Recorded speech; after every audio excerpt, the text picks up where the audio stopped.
João capítulo 10, versículo 1 até o versículo de número 18. Nos diz assim a palavra do Senhor: em verdade vos digo, o que não entra pela porta no aprisco das ovelhas, mas sobe por outra parte, esse é ladrão e salteador. Aquele, porém, que entra pela porta, esse é o pastor das ovelhas. Para este, o porteiro abre, as ovelhas ouvem a sua voz, ele chama pelo nome as suas próprias ovelhas e as conduz para fora. Depois de fazer sair todas as que lhe pertencem, vai adiante delas, e elas o seguem, porque lhe reconhecem a voz. Mas de modo nenhum seguirão o estranho. Antes fugirão dele, porque não conhecem a voz dos estranhos. Jesus lhes propôs esta parábola, mas eles não compreenderam o sentido daquilo que lhes falava. Jesus, pois, lhes afirmou de novo: em verdade vos digo, eu sou a porta das ovelhas. Todos quantos vieram antes de mim são ladrões e salteadores, mas as ovelhas não lhe deram ouvido. Eu sou a porta. Se alguém entrar por mim, será salvo. Entrará e sairá e achará pastagem. O ladrão vem somente para roubar, matar e destruir. Eu vim para que tenham vida e a tenham em abundância. Eu sou o bom pastor. O bom pastor dá a vida pelas ovelhas. O mercenário, que não é pastor, a quem não pertence as ovelhas, vê vir o lobo, abandona as ovelhas e foge. Então o lobo as arrebata e dispersa. O mercenário foge porque é mercenário e não tem cuidado com as ovelhas. Eu sou o bom pastor. Conheço as minhas ovelhas e elas me conhecem a mim. Assim como o Pai me conhece a mim, e eu conheço o Pai e dou a vida pelas ovelhas. Ainda tenho outras ovelhas, não deste aprisco. A mim me convém conduzi-las, elas ouvirão a minha voz. Então haverá um rebanho e um pastor. Por isso, o Pai me ama, porque eu dou a minha vida para reassumir. Ninguém a tira de mim, pelo contrário, eu espontaneamente a dou. Tenho autoridade para entregar e também para reavê-la. Este mandato recebi de meu Pai. Vamos orar. Senhor, aqui está a tua palavra, o pregador da tua palavra e os ouvintes, Pai. Fale, Senhor Deus, fale conosco. Nós acreditamos que a maneira ordinária, normativa do Senhor se revelar é através da tua palavra, nos apresentando Cristo Jesus, o nosso bom pastor. Deus, eu oro para que esta palavra nos coloque, Senhor Deus, junto com o nosso pastor, que é Jesus Cristo, o pastor titular, o pastor por excelência de todos nós. Eu oro agradecido, Senhor Deus, em nome de Cristo Jesus. Amém. Meus irmãos, Philip Keller, um autor, escreveu um livro sobre o Salmo de número 23. E nesse livro ele fala, em um dos pontos, sobre um perigo exclusivo das ovelhas. Ovelhas mesmo, animal. Ele diz que, segundo os especialistas de ovelhas, existe um perigo para elas chamado de lançado. Já ouviram falar sobre isso? O que é o lançado? Imagine uma ovelha gorda, com muita lã, só que aquela ovelha, ela está em um lugar perigoso. O lugar perigoso eu me refiro ali ao terreno. Às vezes é um terreno que tem buracos, é um terreno que pode fazer com que ela venha cair. E de repente essa ovelha tropeça e ela cai. Então ela fica com as suas costas no chão e ela fica com as suas pernas para o ar. Só que pelo fato dela ser muito gorda, ela tem as suas pernas pequenas, curtas e frágeis. Ela então começa a se debater, e ela tenta se levantar, mas ela não consegue. Meus irmãos, pode ter certeza, se o pastor daquela ovelha não chegar a tempo, ela vai morrer. Dizem os especialistas que ela naquela condição se debatendo, daqui a pouco ela começa a ter muitos gases, depois começa a vir um problema ali do próprio fluxo sanguíneo, e chega um ponto que ela morre. Então, isso mostra para nós, e diz esse autor na sua obra, como que as ovelhas são frágeis. Como que as ovelhas são fracas? E trazendo para nós, meus amados irmãos, trazendo para o contexto espiritual, a Bíblia também fala sobre nós que nós somos ovelhas. E que Jesus Cristo, Ele é o bom pastor. E convenhamos, nós somos frágeis. Nós somos finitos. Nós estamos à mercê de tantas situações neste mundo. Situação dos lobos vorazes que tem por aí. O próprio inimigo das nossas almas, Satanás, com todos os seus demônios. Uma série de circunstâncias que acontecem conosco todos os dias. Se não for o bom pastor, todos nós estamos perdidos. Não é à toa que a Bíblia, em vários momentos, ela fala sobre ovelhas e ela fala sobre pastor. Nós fizemos uma leitura hoje longa no culto, a leitura de Ezequiel, capítulo de número 34, falando sobre pastores, falando sobre má condutas daqueles pastores e falando sobre ovelhas. Nós temos também o Salmo 23, o Senhor é o meu pastor e nada me faltará, que na verdade a melhor tradução é, o Senhor é o meu pastor e de nada terei falta, porque o que o salmista está dizendo é que tendo o Senhor como seu pastor, você já tem tudo. Mesmo que financeiramente você não tenha todos os recursos, mesmo que você esteja diante de muitos problemas, de muitas circunstâncias, mas quem tem Jesus Cristo, que é o bom pastor, você tem a suficiência de todas as coisas. Então, meus irmãos, assim como aquele autor estava falando sobre a deficiência, a limitação de uma ovelha, biblicamente também, nós aprendemos que nós somos limitados e nós precisamos do bom pastor. Hoje nós vamos meditar, dando continuidade à nossa série bíblica sobre Jesus Cristo, que é isso que a gente está fazendo todo domingo à noite, no culto vespertino. A gente está meditando um pouco sobre Jesus. Hoje nós vamos ver que Jesus, Ele é o bom pastor. E nós vamos extrair aqui desse texto, do versículo 1 até o versículo de número 18, 3 pontos, meus irmãos. Primeiro, nós vamos ver o relacionamento do bom pastor com as suas ovelhas.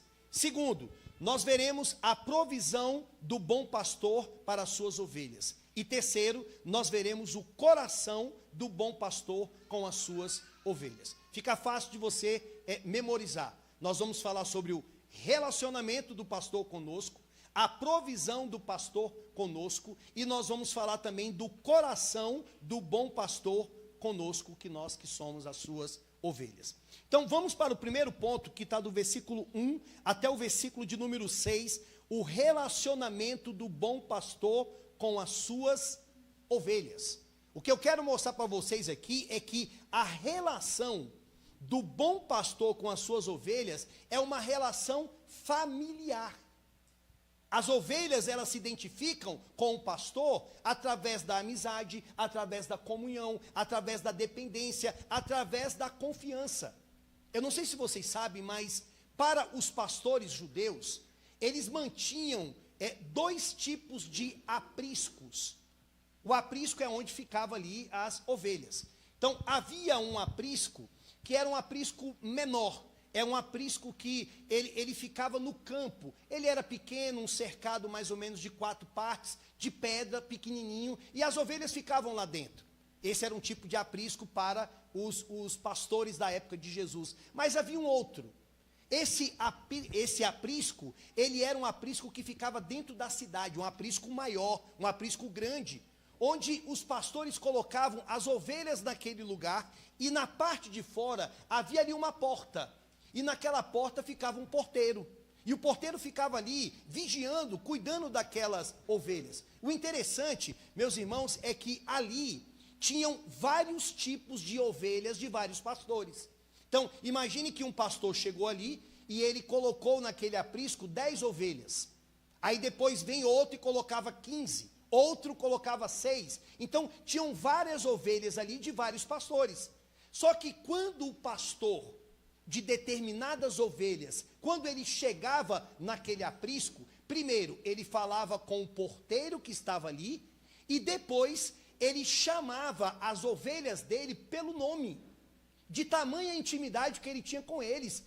E as ovelhas então, que já estavam acostumados com aquele pastor, elas se levantavam e elas iam na direção do seu pastor, e o pastor saía e as ovelhas iam atrás deles. Sabe o que é maravilhoso? Às vezes a gente vê na televisão, ou a gente pode ver também através de filmes, a gente vê aqueles pastores tocando o gado. Às vezes com cachorros, ou então montados em cavalos, eles vão indo, e as ovelhas vão indo na frente. Só que não era isso que acontecia e que ainda acontece dentro do contexto dos pastores lá da Palestina. Na verdade, eles não vão tocando as ovelhas, mas eles vão na frente, e as ovelhas vão atrás seguindo. De tamanha identificação e familiaridade que aquelas ovelhas têm com os seus pastores. E justamente é esse tipo de aprisco, esse segundo que eu mostrei agora, que Jesus Cristo ele vai utilizar aqui dentro da sua parábola. Jesus é aquele que entra no aprisco, que chama as ovelhas pelos seus nomes, e nós então a seguimos. Por que você está aqui? Por que você segue a Cristo Jesus? Por que você falou um sim para Cristo? Porque primeiro ele falou um sim para você. Porque primeiro ele te chamou, porque primeiro ele mudou o teu coração. E hoje, depois de tantas coisas que têm ocorrido com você, você ainda é crente, você ainda segue, porque o bom pastor, ele chama cada um que está aqui pelo seu nome. Eu quero que você olhe e veja isso, a partir do versículo de número 1. Olha como que o texto, ele começa. Em verdade vos digo. Ele começa então dando uma ênfase. Há um superlativo aqui, verdade, verdade. O que ele quer dizer com isso? O que não entra pela porta no aprisco das ovelhas, eu expliquei que o aprisco é onde fica ali as ovelhas, o curral, tá? O que não entra pela porta no aprisco das ovelhas, mas sobe por outra parte, esse é ladrão e salteador. Quem Jesus está chamando nessa parábola de ladrão e salteador? Os fariseus da sua época. É interessante que esta parábola contada por Jesus aqui, de Jesus o bom pastor do capítulo 10, ela é antecedida pela cura que ocorreu de um cego, que está aí no capítulo de número 9. Jesus ele fez um grande milagre, ele salvou um cego, meus amados irmãos, e aquilo trouxe uma repercussão maravilhosa na sua época. Aquele cego foi tão impactante naquela época, que os fariseus chamaram ele no templo. Os fariseus estavam duvidando, não, ele não cura, ele não faz isso. Chamaram os pais daquele cego, e eles com medo de acontecer alguma coisa com eles, eles falaram, olha, eu sei que desde nascença ele é assim, mas ele já é adulto, converse com ele, pergunte para ele. E ele foi e falou, eu não sei, mas eu sei que alguém me curou. Foi Jesus que fez isso por mim.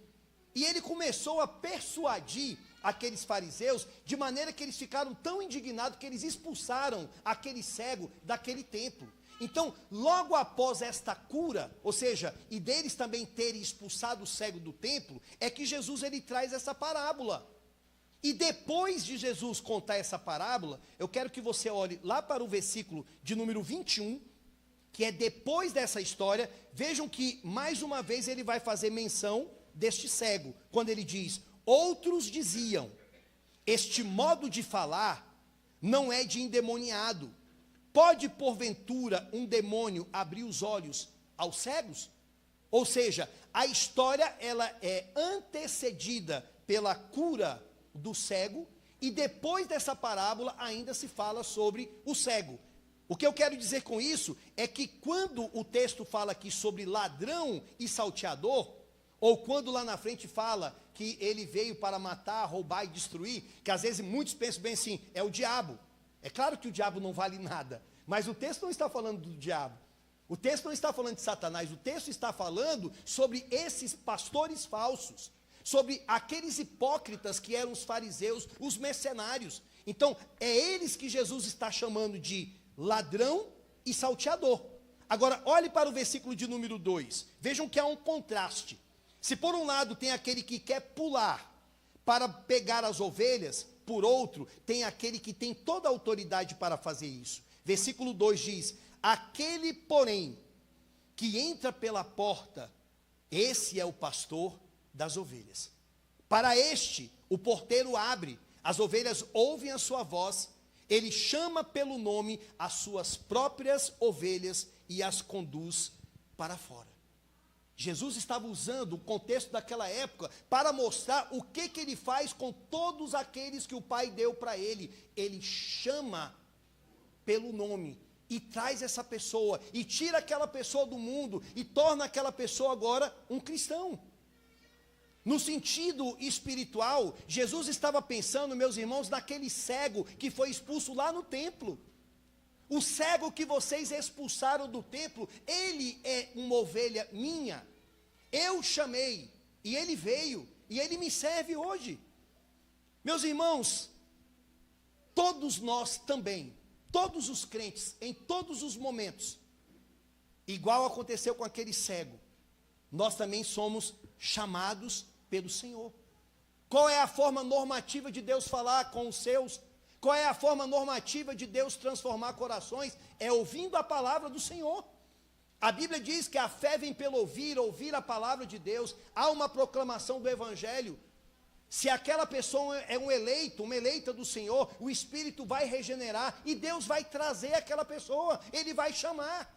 E aquela pessoa que outrora era de coração duro, que não era convertido, agora nós vamos vê-lo agora convertido e rendido ao Senhor. Foi assim, por exemplo, que aconteceu com Abraão.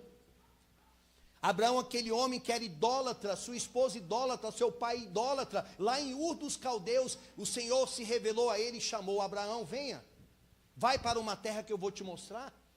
Foi assim também que aconteceu com Moisés, meus amados irmãos, quando Moisés viu aquela sarça, lá no monte, uma sarça que se queimava, mas não se consumia. E Deus foi lá e se revelou a Moisés, e era o próprio Cristo ali. O próprio Cristo, pré-encarnado, apareceu para Moisés e chamou ele para uma grande obra.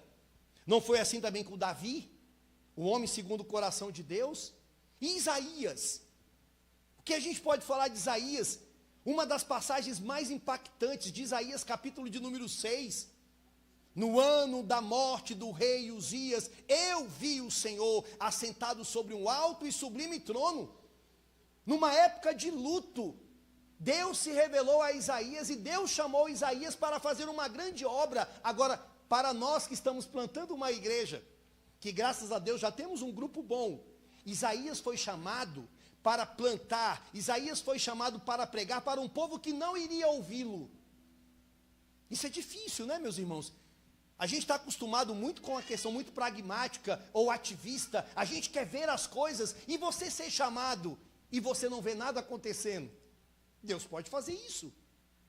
Deus chamou Davi, Deus chamou Isaías, Deus chamou Jeremias, Deus chamou o profeta Ezequiel através de visões, Deus chamou João Batista para preparar o caminho do Senhor, Deus chamou Mateus. Mateus estava em uma coletoria de impostos e falou: Mateus, venha.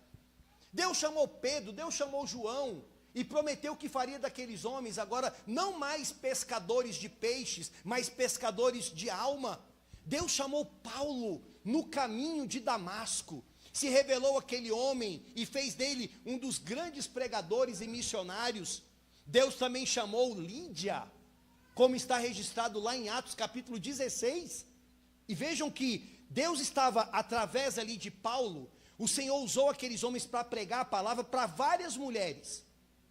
Um único pregador, a mesma mensagem, várias pessoas ouvindo, mas Deus chamou somente Lídia. Por que Deus não chamou outras pessoas? Por que Deus chamou só o carcereiro e não chamou todos os que estavam dentro daquela prisão? Por que Deus chamou Agostinho e não chamou outros? Meus irmãos, o que nós aprendemos com esse texto é que Deus chama quem Ele quer. Soberanamente Ele faz isso. Não basta você ir muito longe, olhe para a sua família, olhe para os seus. Nem todos provavelmente são convertidos. Às vezes, em um mesmo culto, em uma mesma pregação, com o mesmo pregador, um se converte e o outro não. Um sai do culto alegre, feliz, como que Deus falou comigo? Outro entrou indiferente e sai do mesmo jeito. Por quê? Porque o Senhor chama, e as ovelhas do Senhor, aqueles que Deus concedeu para Cristo, eles vão ouvir a palavra e eles vão se converter. Então, a primeira coisa que a gente aprende aqui é esse aspecto de familiaridade. O Senhor chama, as ovelhas ouvem e as ovelhas vêm. Mas vejam que o texto mostra mais alguma coisa sobre familiaridade. Mostra também que Jesus nos conhece. Eu quero que você olhe para o versículo 14. Olha o que o texto diz. Eu sou o bom pastor. Conheço as minhas ovelhas e elas me conhecem. Assim como o Pai me conhece a mim, e eu conheço o Pai, e dou a minha vida pelas ovelhas. Jesus está dizendo, eu conheço as minhas ovelhas. Ele te chamou pelo nome. Ele te chamou e tem mostrado para você o caminho que você deve andar. Mas ele faz mais ainda, ele sabe quem você é. Ele sabe das suas frustrações, ele sabe das suas limitações, ele sabe dos seus pecados. É Ele que abre portas, é Ele que fecha portas, Ele sabe do seu casamento, Ele sabe o que vai acontecer amanhã, Ele conhece cada passo da nossa vida. Não é à toa que lá em Apocalipse, as cartas que foram escritas às 7 igrejas da Ásia, quem é que está lá rodando na igreja e dizendo que conhece todos eles? Jesus. Apocalipse capítulo 3, o Senhor fala daqueles que são frios e são mornos. Jesus conhece tudo, mas eu quero chamar a sua atenção para essa palavra conhecer, que ela é mais, o entendimento dela é maior do que um conhecimento empírico. Conhecer tem a ver com relacionamento, com intimidade. Dentro do hebraico nós chamamos isso aqui de um hebraísmo.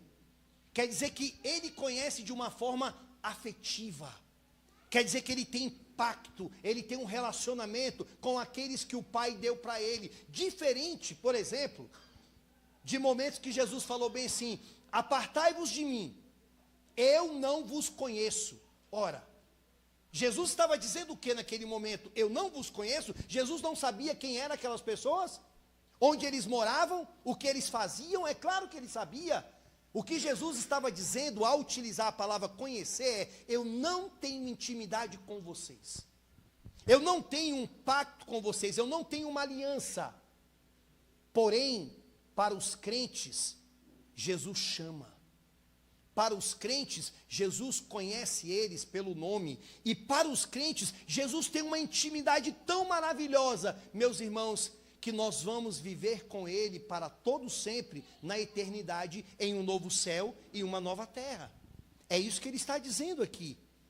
Vejam que o Salmo de número 139, no versículo 15 e 16, vamos abrir este Salmo, Salmo de número 139, para a gente entender o alcance da relação de Cristo conosco. Olha o que diz o texto.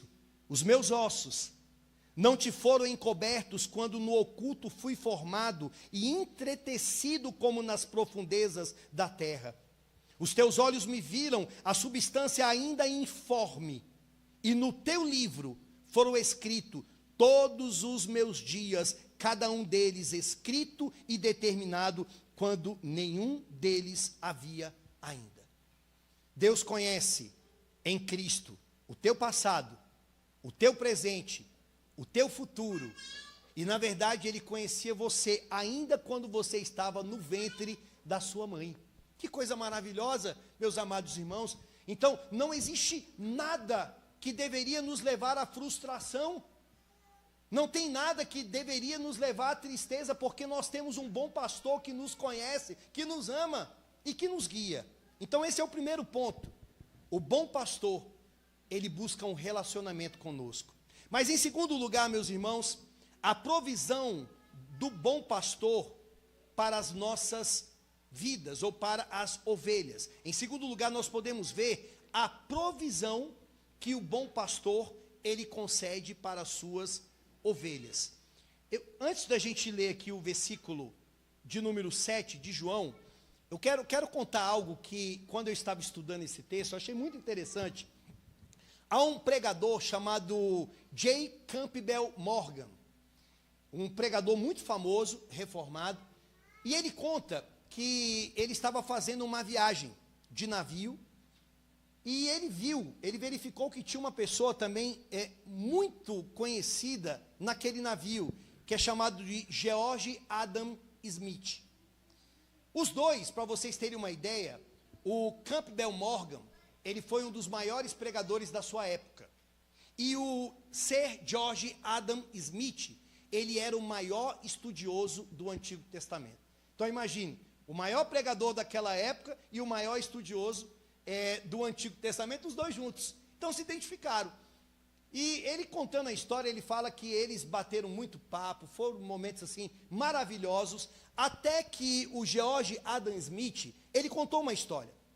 Ele falou que numa determinada viagem que ele fez, ele conheceu um pastor de ovelhas. E aquele pastor levou ele num aprisco, onde ele cuidava e guardava das suas ovelhas. E ele mostrou, ele falou que era pequeno, era de pedras bem baixinhas, e tinha umas poucas ovelhas ali. Só que ele reparou que estava ficando escuro, e aquelas ovelhas foram para um lugar que não tinha portas. E ele então, intrigado com aquilo, perguntou bem assim, mas meu amigo, deixa eu te perguntar uma coisa, essas ovelhas quando escurecem, elas ficam ali dentro daquele lugar, e não tem porta? Ele disse, não tem porta não. Como assim? Mas elas não vão fugir? Elas não podem ser atacadas? Até que aquele pastor disse, eu sou a porta. Só que quando ele falou que eu sou a porta, eu não estou falando aqui de um pastor que estava familiarizado com a parábola de Jesus, de um pastor que era um crente, não, era o serviço dele, ele era a porta. E ele explicou o seguinte, sabe o que acontece?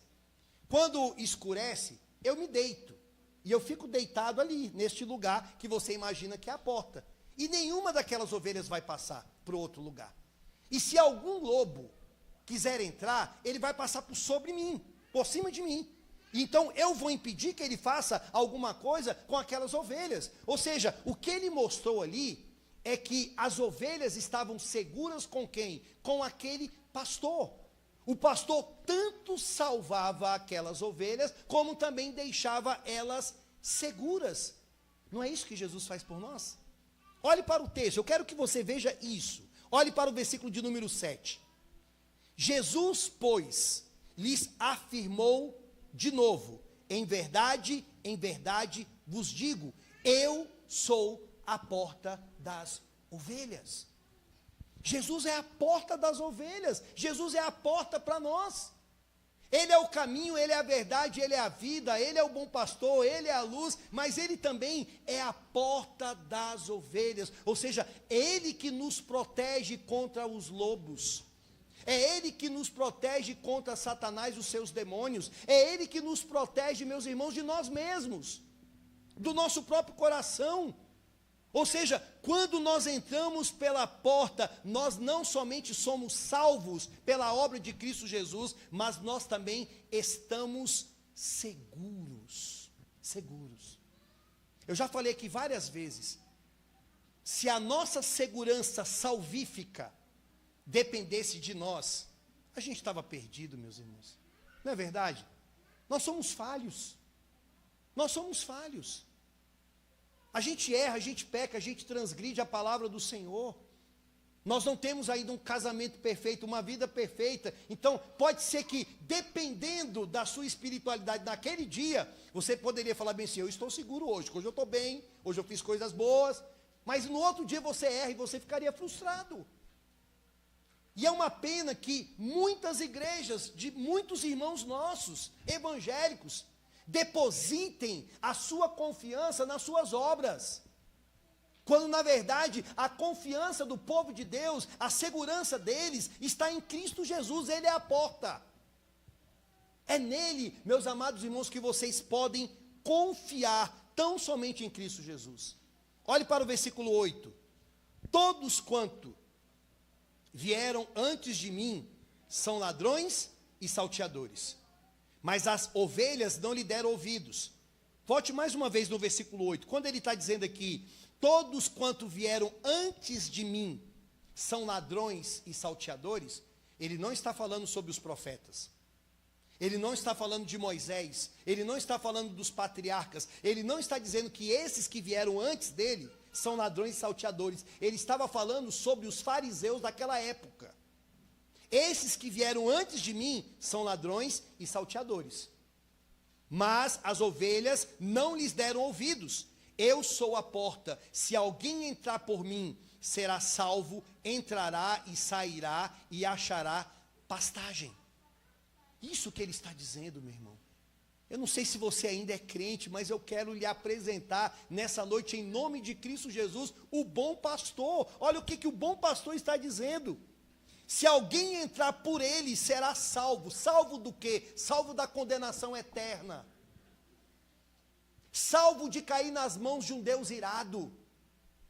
Salvo, meus irmãos, de ir para o inferno e viver naquele lugar eternamente. Porque muitas pessoas hoje estão tão bem, financeiramente, emocionalmente, que param pouco para se debruçar sobre essas verdades. Hoje o pastor Miguel estava dando uma aula aqui sobre a morte física. E todos nós vamos morrer um dia. De um jeito ou de outro, nós vamos morrer. E a grande questão, a grande diferença é para onde nós vamos. E nós vamos para o céu, ou alguns vão para o inferno, por causa da confiança em quem eles colocaram. Em Jesus Cristo, ou em si mesmo, ou em outras pessoas. Jesus está dizendo, será salvo, entrará e sairá e achará pastagem. Agora olha o verso 10. O ladrão vem somente para roubar, matar e destruir. Preste atenção, como que é você fazer uma leitura do texto dentro do seu contexto? Quantos aqui já devem ter escutado o seguinte, quando o texto está falando sobre o ladrão vem somente para roubar, matar e destruir? Pode ser que você já ouviu ou já falou que é quem? Que é Satanás. Não é verdade? Satanás veio para roubar, matar e destruir. Eu não estou aqui defendendo ele de maneira nenhuma, mas o texto não está falando sobre ele. Quando o texto está falando sobre esse ladrão que veio para roubar, matar e destruir, está falando dos fariseus daquela época, está falando dos falsos pastores. Há uma conexão aqui com Ezequiel capítulo 34, que nós fizemos a leitura hoje. Então, é sobre esses que o texto está dizendo. E aí o texto termina dizendo, eu vim para que tenham vida e a tenham e abundância. Eu vim para que tenham vida e a tenham e abundância. Irmãos, Cristo pode nos conceder uma vida financeira em abundância? Pode. Ele pode abrir portas de toda sorte desse tipo? Pode. Mas essa não é a promessa principal dele, não é, de maneira nenhuma. A promessa principal do Senhor é que Ele próprio é suficiente para nós. Esta vida em abundância é quando nós colocamos Cristo como suficiente para nós. Por exemplo, quando o Alisson estava pregando aqui, quando ele estava falando sobre Jesus Cristo, o Senhor como o pão que desceu do céu, eu me lembro tanto do que ele falou, quanto também do sermão que eu preguei, de multidões que estavam seguindo Jesus por questões interesseiras. Porque Jesus podia dar pão, porque Jesus podia fazer isso, fazer aquilo, mas não era pela suficiência de Cristo, Ele como suficiente para as pessoas. Então, quando o texto está dizendo, eu vim para que tenham vida e tenham em abundância, ou seja, eu vim para que vocês me tenham na sua plenitude, para que eu seja um com vocês. Jesus é suficiente para a nossa vida, meu irmão. Eu estava evangelizando um rapaz, agora, no sábado, ontem. Meus irmãos, morador de rua, uma situação muito difícil. E eu fui em várias pessoas, uma grande parte não deu a mínima. Mas aquele homem, naquela situação, sujo, ferido, catando latinhas ali, e ele que me deu ouvido um pouco sobre a palavra. Eu me lembro que eu paguei um lanche para ele, nós começamos a conversar, ele foi me falando um pouco da sua vida difícil, das lutas que ele tinha passado, ele até me falou de uma igreja que ele foi, eu me lembro que ele falou bem assim, pastor, eu fui numa determinada igreja, eu numa fome, pastor, e o pastor só ficava pedindo dinheiro, eu lembro que tinha uma caixinha, e eu via as pessoas abrindo assim, a carteira, e eles tiravam, colocavam uma nota de 100, colocavam outra, e ele falando, e eu pensando bem assim, Deus, que contraste é esse, Senhor? Ou seja, o camarada com fome e tanto dinheiro ali, sabe, naquela necessidade. E aí nós começamos a conversar, até que uma frase que eu falei para ele, que eu me recordo, eu falei assim, meu irmão, existem pessoas que são ricas financeiramente, que podem estar numa casa bonita, maravilhosa, pode ter o melhor carro, mas se ele não tem Cristo, ele é um miserável, mesmo tendo tanta fartura. E existem pessoas que às vezes podem não ter nada financeiramente, mas se tem Cristo, são ricas. Se tem Cristo Jesus, tem tudo. E é isso que eu quero que você entenda nessa tarde, eu falando para ele. Você tendo Cristo, você tem tudo. Você tem tudo isso aqui que o texto fala, uma vida em abundância. É como o Salmo de número 23, o Senhor é o meu pastor, e nada me faltará, que muitas pessoas pensam assim, se eu tenho Jesus como meu pastor, então eu vou ter tudo. Se eu tenho ele, eu vou ter carro, eu vou ter casa, eu vou ter tudo lá na frente. Irmãos, o hebraico não está mostrando isso. O texto em hebraico está mostrando o seguinte, o Senhor é o meu pastor, e de nada terei falta, porque eu tendo Cristo Jesus, eu tenho tudo, Ele é suficiente para mim. Terceiro e último lugar, meus amados irmãos, nós vamos ver agora o coração do bom pastor para as suas ovelhas. Nós vimos o relacionamento do bom pastor para com as suas ovelhas, nós vimos a providência ou a provisão do bom pastor para as suas ovelhas, agora o coração dele, ou seja, o que o Senhor, qual era a motivação do Senhor para nós? Olhe para o verso 11, que diz assim, eu sou o bom pastor dá a vida pelas ovelhas.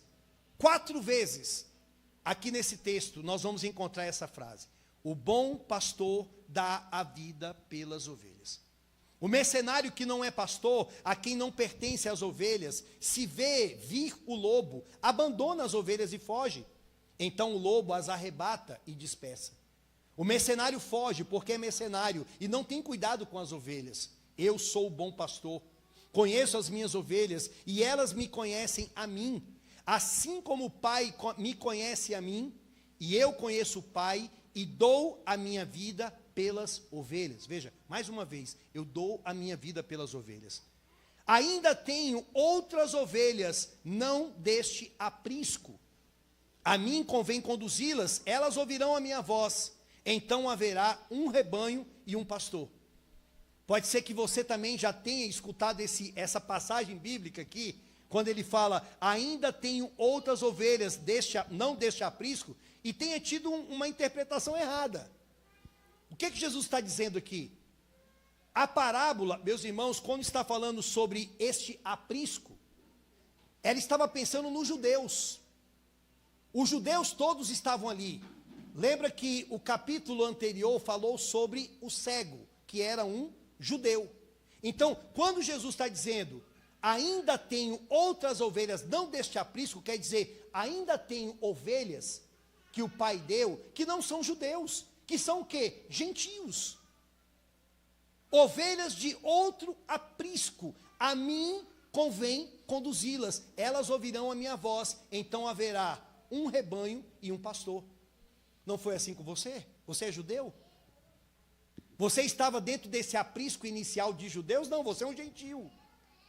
Você estava dentro desse outro aprisco e o Senhor chamou você, por isso que você está aqui. Olha o verso 17, por isso o Pai me ama, porque eu dou a minha vida para reassumir. Mais uma vez, eu dou a minha vida por eles.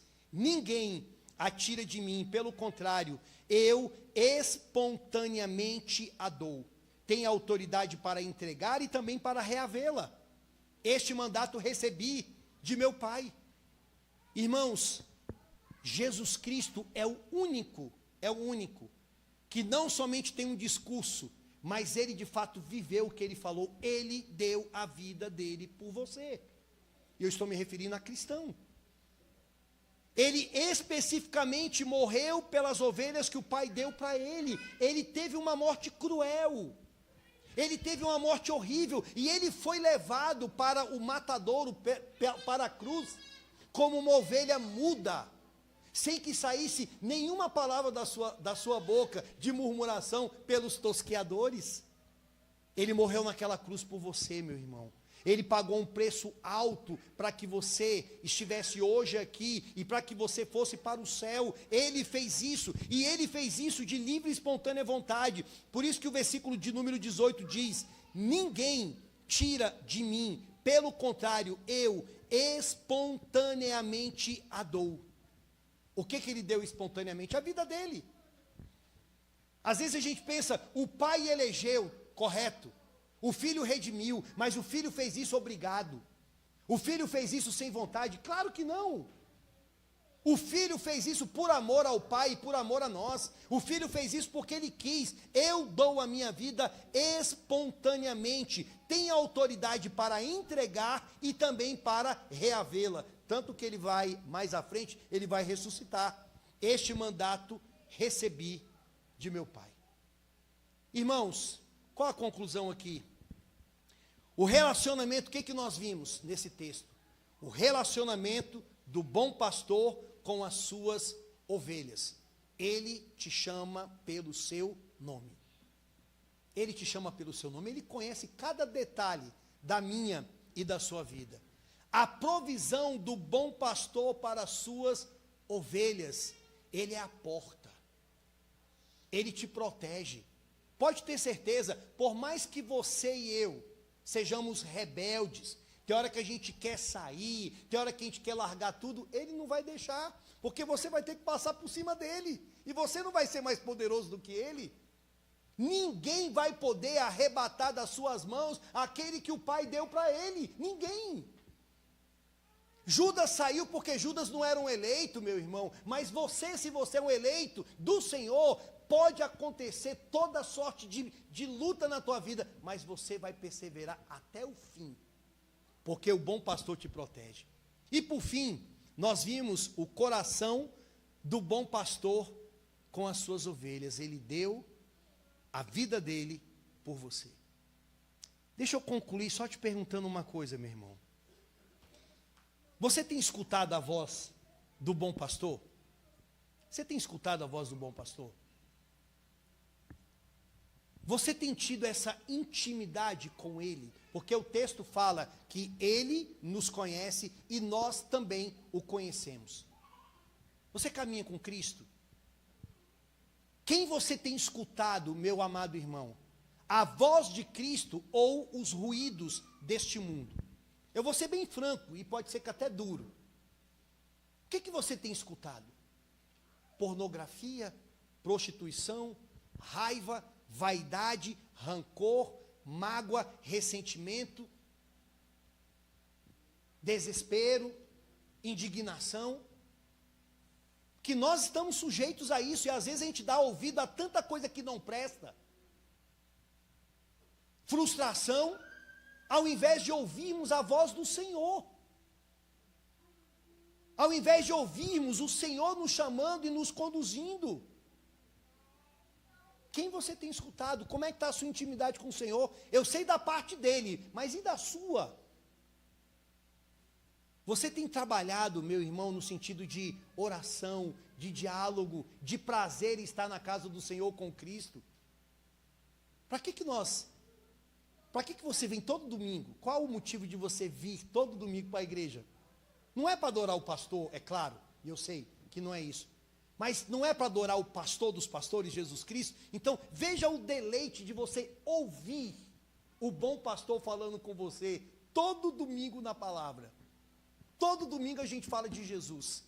Seja no sermão da manhã, no sermão da noite, seja nas nossas devocionais, tudo aponta para Cristo Jesus. Ele é o teu pastor. Ele é o teu pastor. Em nome de Jesus Cristo, saia daqui com esse entendimento. Jesus é o meu bom pastor. Ele me conhece, eu conheço ele. Eu vou sair daqui agora durante essa semana, não sei o que vai acontecer. Eu não sei. Mas uma coisa eu tenho certeza, que ele vai me guiar. E que ainda que o inimigo se levante contra mim, ele vai me proteger. Amém, meus irmãos? Glória a Deus por isso. Isso aqui é a palavra do Senhor que eu estou falando para você, confie nisso. O bom pastor dá a sua vida pelas ovelhas. Vamos orar, meus irmãos, e vamos nos alimentar do nosso bom pastor através da ceia do Senhor. Querido Deus, ó Jesus, glória, glória, glória, glória ao Senhor, glória ao Senhor.